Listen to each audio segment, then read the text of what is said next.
हम लोग जब भी ट्रेन में सफ़र करते हैं, हमारी कुछ बेसिक एक्सपेक्टेशंस होती हैं। डेफिनेटली आप पैसे देके ट्रैवल कर रहे हो, एक जगह से दूसरी जगह जा रहे हो, एक सर्विस यूज़ कर रहे हो और उस सर्विस से आपकी कुछ एक्सपेक्टेशन होती है। सबसे पहले तो हम जिस ट्रेन में रिजर्वेशन कराए हैं, अगर हमको कंफर्म टिकट मिल रही है, हालांकि अब कंफर्म टिकट का ही मसला है, आपको वेटिंग या फिर जनरल टिकट से आपको बाहर कर दिया जाएगा। अगर आपके पास कंफर्म रिजर्वेशन टिकट है तो सबसे पहले आपको जो भी बर्थ है वो अच्छे डब्बे में मिले, साफ़ सुथरी बर्थ हो, प्रॉपर तरीके की हो, मींस डैमेज ना हो, साफ़ सफाई मेंटेन रहे, ट्रेन टाइम पे चले और सेफ्टी एंड सिक्योरिटी एक बहुत बड़ा कंसर्न रहता है, यानी कि हमको सुरक्षा मिले ट्रेन में। ये सारी चीज़ें हैं जो बेसिक नेसेसिटी हैं, बेसिक रिक्वायरमेंट है जब हम कहीं भी ट्रैवल करते हैं ट्रेन से। इसमें एक मुद्दा आता है साफ़ सफाई का। देश में बहुत सारी ऐसी ट्रेनें हैं जिनको लेके हमेशा एक साफ़ सफाई का कंसर्न रहता है, जब वो हमेशा उस चार्ट पे पाई जाती हैं जो सबसे ज़्यादा गंदगी से भरी होती है, सबसे ज़्यादा गंदगी होती है। अब गंदगी करने वाले कौन होते हैं? आप और हम जैसे लोग ही होते हैं, जिनको शायद साफ़ सफाई के बारे में समझ में नहीं आता बोलने के बाद भी, या फिर अंदर से खुद भी नहीं लगता कि हम जहाँ पे बैठे हैं, जहाँ पे जिस जगह से ट्रैवल कर रहे हैं या फिर जिस सर्विस में ट्रैवल कर रहे हैं, ट्रेन में ट्रैवल कर रहे हैं, उसको साफ़ सुथरा रखा जाए। 2023 दिसंबर में एक आंकड़ा आया था जिसमें देश की कई सारी ट्रेनों को, स्पेशली जो साफ़ सफाई से रिलेटेड ट्रेनें हैं, इशू है, वो हाईलाइट किया गया था। और कुछ ट्रेनें ऐसी हैं जिनमें सबसे ज़्यादा गंदगी पाई गई थी, शिकायत भी हुई उसके लिए।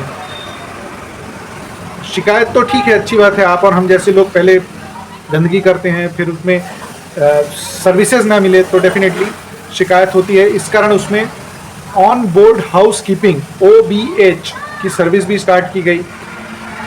अब शायद दिसंबर में वापस एक रिव्यू आएगा, एक स्टेटस आएगा कि भाई OBH सर्विस इंट्रोड्यूस करने के बाद स्थितियों में कितना सुधार हुआ।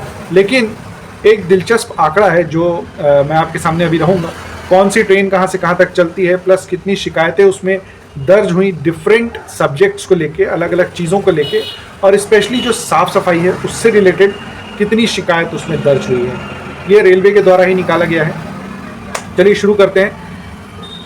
सबसे पहली ट्रेन है 12203 सहरसा से अमृतसर, बिहार से पंजाब के लिए ट्रेन चलती है। 12203 सहरसा अमृतसर। पिछले साल दिसंबर में, सिर्फ मैं एक माह का बता रहा हूँ, अमृतसर में इसमें 189 शिकायतें दर्ज हुई, जिसमें गंदगी से, साफ़ सफाई से रिलेटेड जो शिकायत थी वो थी 81।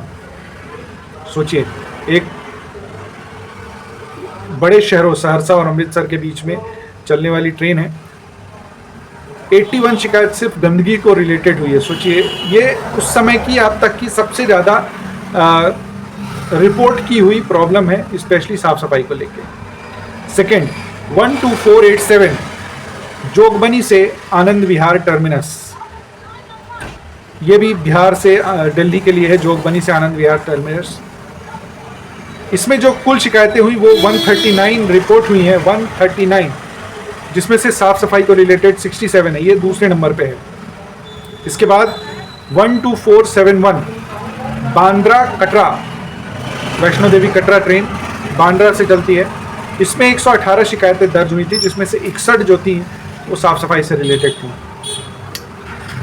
अगेन 04651 अमृतसर क्लोन ट्रेन, मतलब अभी मैं 4 ट्रेनों के नाम बता दिया, जिसमें से 2 अमृतसर पे जाके या फिर स्टार्ट हो रही हैं। अमृतसर क्लोन ट्रेन थी जिसमें 92 शिकायतें थी और गंदगी से रिलेटेड 50 शिकायतें थी। नेक्स्ट 12413 अजमेर से जम्मू तवी की ट्रेन, ये इसमें 87 शिकायतें दर्ज हुई थी, जिसमें 40 जो थी वो गंदगी से रिलेटेड थी। ये तो टॉप 5 हो गई। एक और मैं आपको बता देता हूँ, 14620 फिरोजपुर से अगरतला। अगेन ये 80 से टोटल शिकायतें थी और 57 इसमें 57 जो थी वो गंदगी से रिलेटेड थी। तो भैया, ताली दोनों हाथ से बजती है। आप और हम गंदगी नहीं फैलाएंगे तो गंदगी नहीं होगी, और डेफिनेटली जो थोड़ा बहुत फैलेगी तो उसके लिए अगर रेलवे सर्विस देती है तो वो थोड़ा बहुत भी कम हो जाएगी।